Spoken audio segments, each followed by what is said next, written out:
ভাগবত মাহাত্ম্য বললেন, শ্রীমদ্ ভাগবত আখ্যায়্যম প্রত্যক্ষ কৃষ্ণ এব হি।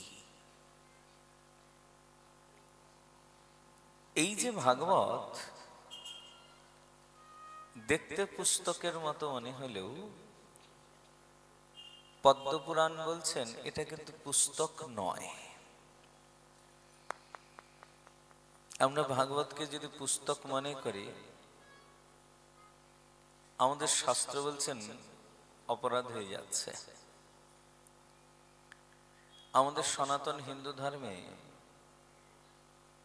এরকম কতগুলি জিনিস আছে যেগুলি দেখতে যেরকম সেরকম নন, দিব্য চিন্ময়। শ্রীপাদ রূপ গোস্বামী ভক্তি রসামৃত সিন্ধুতে এর জন্য এইসব দ্রব্য সম্পর্কে সচেতন করিয়েছেন। কারণ সাধক তার সাধনার জগতে প্রারম্ভে যদি এই দিব্য বস্তুর দিব্যত্ব সম্পর্কে উপলব্ধি করতে না পারেন, তাহলে তার সাধন নষ্ট হয়ে যায়। কিরকম বলছেন, ন পাদস্তীর্থে অম্বুবুদ্ধি। খুব ভালো করে বুঝবেন, আপনারা সৌভাগ্যবান, ভগবতী ভাগীরথীর তটাশ্রয়ী প্রত্যেকে। কারণ খুব সন্নিকটেই ভগবতী গঙ্গা প্রবাহমানা। আমাদের শাস্ত্র গঙ্গাকে জল বলে না, গঙ্গা জল নয়। গঙ্গা যদি জল হতো তাহলে গঙ্গা জলের এক ফোঁটা পান করে মরণকালে আমাদের উদ্ধার সম্ভব হতো না। গঙ্গা যদি জল হতো তাহলে গঙ্গা স্নান করে আমরা সর্বপাপ বিধৌত হতে পারি না। তাহলে গঙ্গা কি?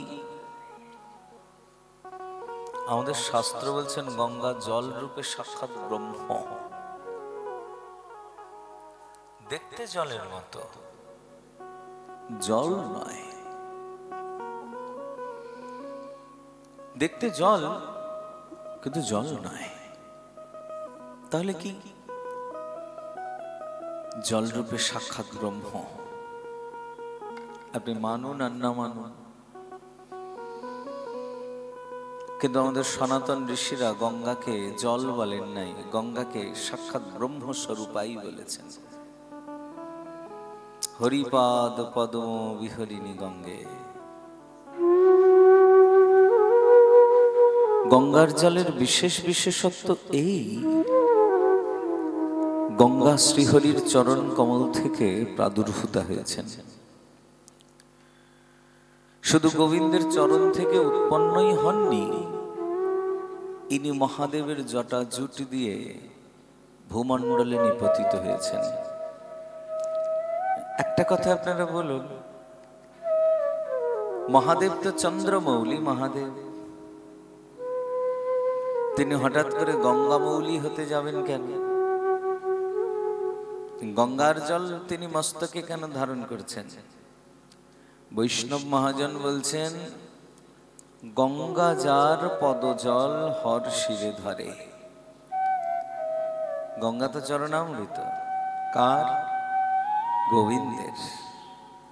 তো গোবিন্দের চরণামৃত কোথায় ধারণ করতে হয়? মস্তকেই তো ধারণ করবে।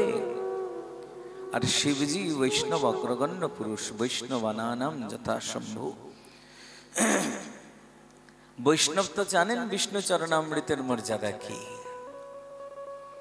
এর জন্য মহাদেব গঙ্গাকে শিরে ধারণ করেছেন।